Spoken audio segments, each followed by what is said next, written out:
നാം ഒന്നടങ്കം വയനാട്ടിൽ കഷ്ടപ്പെടുന്ന നമ്മുടെ സഹോദരങ്ങളെ സഹായിക്കാൻ മുന്നിട്ട് നിൽക്കുന്ന സമയമാണിത്. നമുക്ക് സോഷ്യൽ മീഡിയ വഴി ഇത് സംബന്ധിച്ച് ധാരാളം മെസ്സേജസ് വരുന്നുണ്ട്. ആ കൂട്ടത്തിൽ നിങ്ങൾ ശ്രദ്ധിച്ചിട്ടുണ്ടാവും, സന്നദ്ധരായിട്ടുള്ള സൈക്കോളജിസ്റ്റുകൾ ഉണ്ടെങ്കിൽ മുന്നോട്ട് വരിക എന്നുള്ള മെസ്സേജ്. എന്താണ് ഒരു പ്രകൃതി ദുരന്ത ബാധിത മേഖലയിൽ ഒരു സൈക്കോളജിസ്റ്റിന് ചെയ്യാനുള്ളത്? നിങ്ങൾ ചിന്തിച്ചിട്ടുണ്ടോ? അവിടെ രക്ഷപ്പെട്ട ആൾക്കാർക്ക് സൈക്കോളജിക്കൽ ഫസ്റ്റ് എയ്ഡ് കൊടുക്കുക എന്നുള്ളത് തന്നെ. എന്താണ് സൈക്കോളജിക്കൽ ഫസ്റ്റ് എയ്ഡ്? ഈ പ്രകൃതി ദുരന്തം ബാധിച്ച മേഖലയിൽ അവിടെ രക്ഷപ്പെട്ട ആൾക്കാർ അവർ വളരെ സ്ട്രെസ്ഫുൾ ആയിട്ടൊരു സിറ്റുവേഷനിലൂടെയാണ് കടന്നു പോയിരിക്കുന്നത്. പലർക്കും കുടുംബം നഷ്ടപ്പെട്ടു, വീട് നഷ്ടപ്പെട്ടു, അങ്ങനെ അവർ ഒരുപാട് മാനസികമായി ബുദ്ധിമുട്ടുകൾ അനുഭവിക്കുന്ന സമയമാണ്. അപ്പോൾ അവർക്ക് ഒരു ഇമോഷണൽ സപ്പോർട്ട് കൊടുക്കുക, ഒരു സൈക്കോളജിക്കൽ സപ്പോർട്ട് കൊടുക്കുക എന്നതാണ് അവിടെ സൈക്കോളജിസ്റ്റിൻ്റെ റോള്.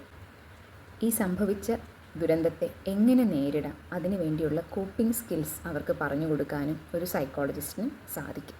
ഇത് മാത്രമല്ല, അവിടെ അവരെ സഹായിക്കാനായി സന്നദ്ധരായിട്ടുള്ള ഒരുപാട് സംഘടനകൾ എത്തിയിട്ടുണ്ടാവും. തങ്ങൾ ഒറ്റയ്ക്കല്ല എന്നും ഇത്രയും സപ്പോർട്ട് അവർക്ക് അവിടെ ഉണ്ട് എന്നും തങ്ങൾക്ക് ഹെൽപ്പിന് വേണ്ടി ഏത് ഓർഗനൈസേഷൻ അല്ലെങ്കിൽ ഏത് സപ്പോർട്ട് ഗ്രൂപ്പിനെ സമീപിക്കണമെന്നും ഉള്ള കോൺടാക്റ്റ് ഡീറ്റെയിൽസും ഇൻഫർമേഷനും അവർക്ക് വേണ്ടുന്നതും കൊടുക്കാനായിട്ടും ഈ സൈക്കോളജിക്കൽ ഫസ്റ്റ് എയ്ഡ് കൊണ്ട് സാധിക്കും. ഇനി സൈക്കോളജിക്കൽ ഫസ്റ്റ് എയ്ഡ് വിക്ടിംസിനെ എങ്ങനെ സഹായിക്കുന്നു?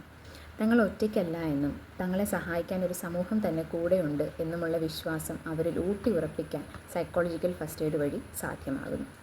ഈ സമയത്ത് അവരുടെ മാനസികാരോഗ്യത്തിന് വേണ്ടുന്ന പ്രാധാന്യം കൊടുത്തിട്ടില്ല എന്നുണ്ടെങ്കിൽ അത് ഭാവിയിൽ PTSD, ക്രോണിക്കായിട്ടുള്ള ആങ്സൈറ്റി, ഡിപ്രഷൻ, സ്ലീപ്പ് ഡിസോർഡേഴ്സ് ഇങ്ങനത്തെ മെൻ്റൽ ഇൽനെസ്സിലേക്ക് പോകാൻ സാധ്യതയുണ്ട് എന്നുള്ള കാര്യവും കൂടി അവരെ പറഞ്ഞ് മനസ്സിലാക്കാനും അതിലേക്ക് അവരെ തള്ളിവിടാതെ കൈപിടിച്ചുയർത്താനും സൈക്കോളജിസ്റ്റിന് സാധിക്കുന്നു. ഇതാണ് സൈക്കോളജിക്കൽ ഫസ്റ്റ് എയ്ഡ് കൊണ്ട് നമ്മൾ ഉദ്ദേശിക്കുന്നത്. ഇത് മാക്സിമം പ്രയോജനപ്പെടുത്താനും ഇത് മാക്സിമം ആൾക്കാരിലേക്ക് എത്തിക്കാനും നിങ്ങൾ ഓരോരുത്തരും സഹായിക്കുമെന്ന് വിശ്വസിക്കുന്നു. Thank you.